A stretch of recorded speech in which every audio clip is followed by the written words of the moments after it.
So today I want to talk about what life is like when work is slow. I think that when people think about freelance life, when it comes to filmmaking, videography, cinematography, they might see the glitz and glamour, they might see the traveling, the cool gear, the fun projects. But what they don't see is that contract to contract life, that freelance life, which is very volatile. I've been a full-time freelancer since January 21, and over the years there have been times where I've been super busy, just like crazy busy, almost having taken on too much work. And there are times, like as of late, where it's just completely dry. There's a bit of work here and there, but other than that, it's a very dry period. There is no work coming in. I have work lined up and have work to look forward to, but the past 3-4 months have been just pretty much completely dry.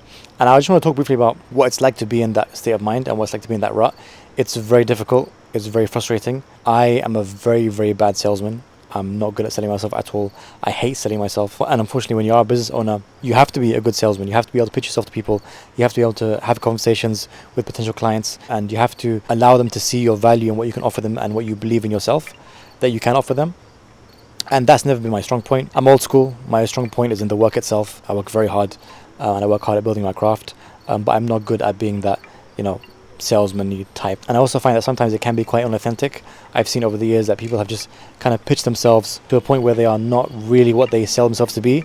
And I always want to be genuine. I never want to be that person that is pitching himself as someone who can do what he can't. I always want to be someone who is giving you the real version of myself and the most genuine version of myself. But there are also a lot of benefits to downtime, and I really feel like downtime is very important, especially for a freelancer and especially for someone in my position. Why?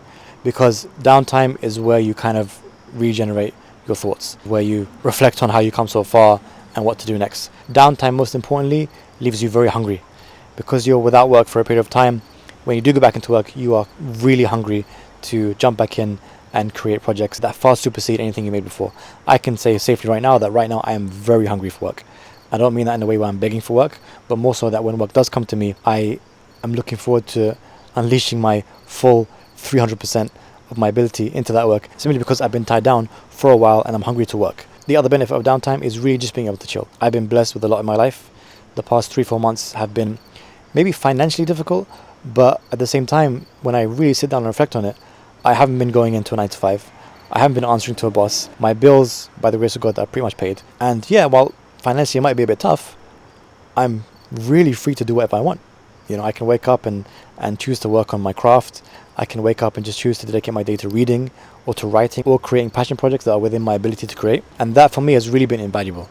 Just the fact that I can wake up and do whatever the hell I want with my day, I think is something so freeing and kind of recenters my mind and allows me to reevaluate what it is I value most in life. Business isn't everything.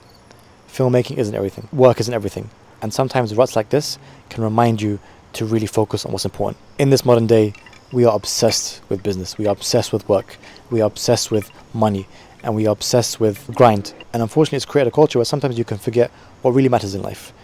The stillness of the moment. Being able to sit at home, spend time with your family, go on small trips, even if it's to the local park or whatnot. Dedicate your time to reading, to knowledge, to writing, to producing. Dedicating your time to God and to your religion. And I think that's what this downtime has kind of helped me reflect on. And it has really helped me refocus my mindset. And of course, that doesn't mean I'm going to become a recluse and sit at home and do nothing for the rest of my life. But it kind of just reminds me to focus on what's important. And those moments of downtime and that refocus and that reframing of your mindset, especially when it comes to a craft of art like filmmaking, can really help you when it comes to jumping back into that craft. I know for a fact that the second I pick up a camera again and dive into a production, I will attack that production from all sides 500%, because I'm now in a state of mind where I value that work and I value what it says about me and what it says about my legacy. So those are just some thoughts that I want to share with you. I hope that if you yourself are a full-time freelancer or are thinking about transitioning to full-time freelance, this information kind of helps you. And I think it's very important to share these challenges because social media, unfortunately, in this day and age, shows you off to be the best person possible. I'm not perfect. You're not perfect. Life itself is not perfect. And there are definitely challenges that come with life and challenges that come with this craft. So I think it's very important to share the challenges as well as the positives. But hopefully in future videos, I'll be here to share the positives. Thank you for watching. Take care.